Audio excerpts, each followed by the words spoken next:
अस्सलाम वालेकुम नाज़रीन, आप ये प्रोग्राम देख रहे हैं तलत हुसैन के साथ। आज टेलीविज़न पर इस्लामाबाद स्टूडियो से बदकिस्मती से इस हफ़्ते का आगाज़ एक इंतहाई अंदोनाक वाक़े से शुरू हुआ। इस्लामाबाद के अंदर लाल मस्जिद के शोधा की कॉन्फ्रेंस के इख्तिताम के मौके पर पुलिस की पार्टी के ऊपर एक खुदकुश हमला आवर ने हमला किया और जिसके नतीजे में दर्जनों कीमती जानों का ज़िया हुआ। पुलिस के जांबाज शहीद हुए, सिविलियन जानें भी ज़ाया हुई और दर्जनों ख़ानदान जो हैं वो इस तरह उजड़ गए कि उनके रोज़ी कमाने वाले अब इस दुनिया के अंदर नहीं हैं। जो ज़ख्मी हो गए हैं उनकी हालत भी बहुत बुरी है। बाज़ इसमें से तमाम ज़िंदगी में वो माजूरी की ज़िंदगी गुजारेंगे और उनके तमाम जो कैरियर्स हैं वो तबाह हो गए हैं। इसकी वजह समझ नहीं आती कि पुलिस को निशाना क्यों बनाया गया, लेकिन ये वो खुदकुश हमलों का एक सिलसिला है जो जारी है। कुछ मनाज़र आप इस वक्त देख रहे होंगे। यकीनन जो लाल मस्जिद के शोधा की कॉन्फ्रेंस है, इसके नकाद इसका ताल्लुक़ जोड़ते हैं कि अगर ये कॉन्फ्रेंस ना हुई होती तो शायद ये मामला ना होता। लेकिन दूसरी तरफ से जो जवाब आता है वो ये कि पाकिस्तान की दूसरी जगह पर कौन सी कॉन्फ्रेंसेस होती हैं, वहाँ पर भी तो खुदकुश हमले होते ही हैं। बहरहाल लाल मस्जिद के इर्द गिर्द जो खौफनाक वाक़यात हैं वो उनका एक ना ख़त्म होने वाला सिलसिला है। आपको याद होगा कि जब लाल मस्जिद ऑपरेशन के बाद बंद हुई थी तो दोबारा खोला गया था तो एक खुदकुश हमला हुआ था, अपारा के अंदर ही हुआ था पुलिस पार्टी के ऊपर, जिसके अंदर पुलिस के एहलकार अल्लाह को प्यारे हुए, शहीद हुए। उसके बाद ये एक दूसरा हमला है पाकिस्तान भर में जहाँ पर भी सुसाइड अटैक्स होते हैं, हाईएस्ट रेट जो है वो पुलिस पार्टीज़ को टारगेट करने का है। हमने ये भी देखा है कि लाल मस्जिद के ऑपरेशन के बाद ये कहा गया था कि मुल्क के हालात तब्दील हो जाएंगे, हालात बदल जाएंगे और हमने रियासत के इदारों का एक रिजॉल्व देख लिया है कि अब इसके बाद कोई सर उठा के सरकशी की तरफ माइल नहीं होगा। सरकशी की तरफ माइल है या नहीं है? जिन्होंने लाल मस्जिद की शोधा की कॉन्फ्रेंस अटेंड की वहाँ पर हज़ारों लोग मौजूद थे, यक ज़ुबान होकर वो नारे लगा रहे थे। जो तकारीर हुई वो भी उनका मतन आप तक पहुँचा होगा। शदीद किस्म की हुकूमत को तनकीद का निशाना बनाया गया। जिहाद की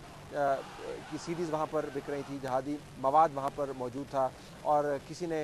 मुशाहिदा किया है कि ये तमाम माहौल वही है जो लाल मस्जिद के ऑपरेशन से पहले था, सिर्फ डंडों की और असले की कमी थी। तो लोग ये भी सवाल कर रहे हैं कि लाल मस्जिद का ऑपरेशन किया तो फिर तब्दीली क्या हुई। बहरहाल ये वो तनाज़र है जिसको हमें देखना है। हम इस वक्त बात करते हैं मौलाना शाह अब्दुल अज़ीज़ साहब से और उनसे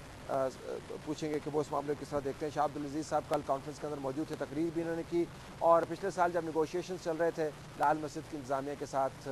किसी तरीके से मामले को बातचीत के ज़रिए तय किया जाए, निगोशिएशन में भी इन्होंने शिरकत की। शाह साहब बहुत शुक्रिया, आपने हमें ज्वाइन किया। आप इस इल्ज़ाम को किस तरह देखते हैं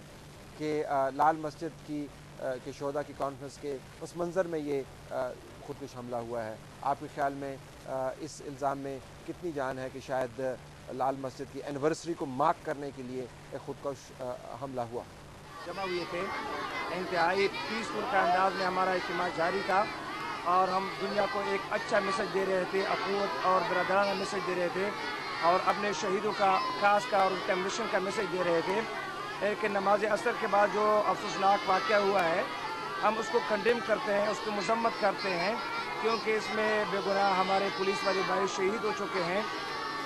कि और हमारा जो मकसद था, हमारे इज्तिमा का जो मकसद था, पूरी कौम के लिए जो एक अच्छा मैसेज पैगाम दिया जा रहा था, पूरा प्रेस और मीडिया, इलेक्ट्रॉनिक मीडिया हमारे साथ ताउन कर रही थी और पूरी कौम को और पूरे बैनुल-अक़वामी और मुस्लिम दुनिया को ये मैसेज जा रही थी। हमारे इन तमाम कोशिशों को सबूताज करने के लिए एक ज़बरदस्त साजिश हुई है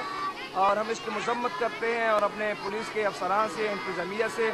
और पुलिस के अहल खाना से, उनके बच्चों और बेटियों और वालिदैन से दिली तज़ियत करते हैं और दुआ करते हैं कि अल्लाह ताला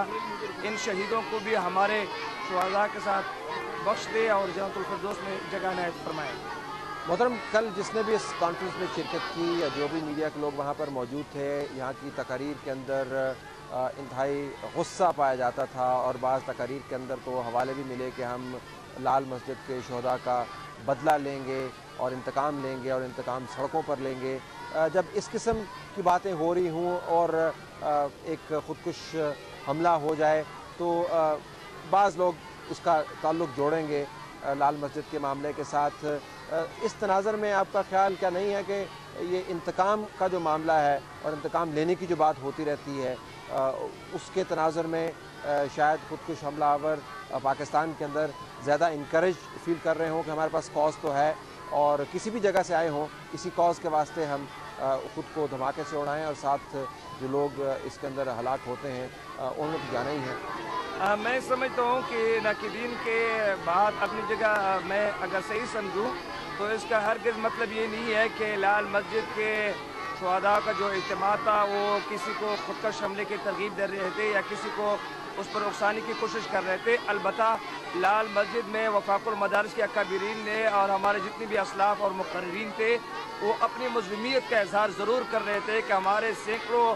بہنوں کو، بچیوں کو اور غازی عبدالرشید شہید رحمۃ اللہ اور ان کے رفقا کار کو بے دردی سے شہید کر دیا گیا، اور پورا 1 سال گزر گیا کہ سپریم کورٹ کے حکم آنے کے باوجود جامعہ فردیہ کے 3000 طالب علم در بدر ٹکرے مار رہے ہیں، اور وہاں رینجر اور سیکورٹی فورسز بیٹھی ہوئی ہے اور وہاں ہمیں ہمارے بچوں کو تعلیم دینے کی اجازت نہیں دی جا رہی ہے۔ تو اس کا یہ مطلب نہیں کہ کسی نے لال مسجد کے شہداء کا بدلہ لینے کے لیے ایسے بات کرنے کی ترغیب دی ہے۔ جو کل واقعہ پیش آیا ہم اس کی مذمت کرتے ہیں، اس پہ ہمیں دلی دکھ و افسوس ہے۔ یقیناً یہ بڑی اچھی بات ہے کہ آپ نے یہ پہلے بھی بیان آ چکا ہے منتظمین کی طرف سے کہ وہ اس خودکش حملے کو کنڈیم کرتے ہیں، اور اس نقصان کے اوپر بہت زیادہ ان کا دل بھی دکھتا ہے۔ یقیناً اس سے جن کے دل ٹوٹے ہیں اور گھر جن کے اجڑے ہیں وہ تو مداوع نہیں ہو سکتا، لیکن کچھ مرہم رکھا جا سکتا ہے۔ تو یہ پھر سوال اپنی جگہ پر ہے کہ یہ خودکش حملہ آور کون ہے، یہ کون ہیں، یہ کہاں سے آتے ہیں، ان کو ٹرین کون کرتا ہے، ان کو اکپ کون کرتا ہے۔ آپ مذہبی رہنما ہونے کی حیثیت سے کچھ نہ کچھ تو سوچتے ہوں گے اس کے بارے میں، کچھ جواب کی تلاش بھی کرتے ہوں گے، کچھ نتیجہ اخذ کیا کہ یہ لوگ کون ہیں؟ یہ بات طلعت صاحب یہ میرے اور آپ کا مشترکہ فرض ہے، اور میرے اور آپ کی طرح جو ناظرین یہ بات سن رہے ہیں اور ان کا مشترکہ فرض ہے، اور جو ہمارے اقتدار میں بیٹھے ہوئے لوگ ہیں جو امریکہ کی غلامی کر چکے ہیں اور امریکہ کی غلامی کے تو اپنے گردنوں میں ڈال چکے ہیں، اور جو اس وقت پاکستان کی نمائندگی کر رہے ہیں، جو پاکستان کے مایاناز فوج ایمان تقوی جہاد فی سبیل اللہ والی کہ ماٹو والی فوج کی نمائندگی کر رہے ہیں، ان کا فرض بنتا ہے، میرا فرض بنتا ہے، آپ کا فرض بنتا ہے کہ ہمارے ملک میں یہ کیا ہو رہا ہے اور کیوں ہو رہا ہے۔ میں سمجھتا ہوں کہ یہ ہمارے ملک کی بدقسمتی ہے اور ہمارے ملک کے ناکام خارجہ پالیسیوں کی وجہ ہو سکتی ہے، جو اپنی وطن عزیزوں پر قبائلوں میں جو آپریشن شروع کیے جا رہے ہیں اور ہمارے پختون ماں اور بہنوں کو تذلیل کی جا رہی ہے، ہمارے مسجدوں اور ہمارے دینی مدارس کو مسمار کیے جا رہے ہیں۔ میں سمجھتا ہوں کہ ہمارے حکمران، ہمارے چیف آف آرمی سٹاف، ہمارے کور کمانڈرز ان کے لیے سوچیں کہ کیا ہو رہا ہے، یہ کیوں ہو رہا ہے۔ جب تک پاکستان کے ارباب اقتدار میں، پاکستان کے پارلیمنٹ میں، پاکستان کی چیف آف آرمی سٹاف پر امریکہ کے ناکام خارجہ پالیسی چلتی رہے گی تو میں سوچ نہیں کر سکتا ہوں کہ پاکستان میں امن آ جائے گا، پاکستان میں خوشحالی آ جائے گی، پاکستان کے عوام، پاکستان کی سیکورٹی فورسز، پاکستان کے پارلیمنٹ، پاکستان کے ارباب اقتدار چین کی نیند سو سکیں۔ مولانا صاحب، گزارش یہ کہ یہ جو آپ نے تمام اعتراضات اٹھائے ہیں وہ آپ کی نظر میں ویلڈ ہوں گے، دوسروں کی نظر میں شاید ویلڈ نہ ہو، کچھ اور بھی وجوہات وہ بیان کریں گے، لیکن جس طریقے سے آپ نے اعتراضات اٹھائے ہیں لگتا یوں ہے کہ ملک کے اندر بہت ساری ایسی قوتیں ہیں جو رد عمل کے طور پر جنہوں نے سر پر کفن باندھ لیا ہے اور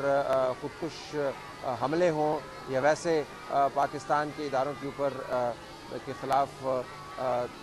تیغ جو ہے وہ نکالی ہو اور لڑائی پر آمادہ ہوں، کوئی بھی ہو، انہیں پالیسی تبدیل کرنی ہے، تو پھر اس سے تو یہی نتیجہ اخذ ہوگا کہ ہمارے اندر ہی خودکش حملوں کے کارخانے لگے ہوئے ہیں، کسی کا رد عمل ہے اور کوئی نظریاتی طور پہ موٹیویٹڈ ہے۔ دراصل اس کا مطلب یہ نہیں ہے، اس کا مطلب یہ ہے کہ پاکستان کے دشمن عناصر جو ہے، جو پاکستان کے ٹکڑے کرنے کے درپے ہیں، جو پاکستان میں آگ لگانا چاہتے ہیں، اور جو ہمارے دشمن ہیں، جو آپ بھی جانتے ہیں، جو میں بھی جانتا ہوں، جو تمام ناظرین جانتے ہیں کہ کون وہ لوگ ہیں، کون وہ طاقتیں ہیں جو پاکستان کے اطراف میں بیٹھتے ہیں، پاکستان کے سرحدات کے اس پار بیٹھے ہیں اور ہمارے ملک میں تخریبی کارروائیاں کرتے ہیں، پاکستانی فوج اور پاکستانی قوم کے درمیان نفرت کی لکیریں کھینچ رہی ہیں، ایک دوسرے کے سامنے لا کھڑا کر دیے ہیں۔ میں سمجھتا ہوں کہ وہ آپ بھی جانتے ہیں، پوری قوم بھی جانتے ہیں اور ہمارے حکمران بھی جانتے ہیں۔ اچھا، اب آپ مزید ڈیمانڈز کی آپ کی لسٹ کیا ہے جو اب لال مسجد کے شہداء کی کانفرنس کے بعد جس قسم کے حالات بن گئے ہیں، اب آپ کیا چاہتے ہیں کہ مزید انتظامیہ کیا کرے، اس معاملے کو ختم کس طریقے سے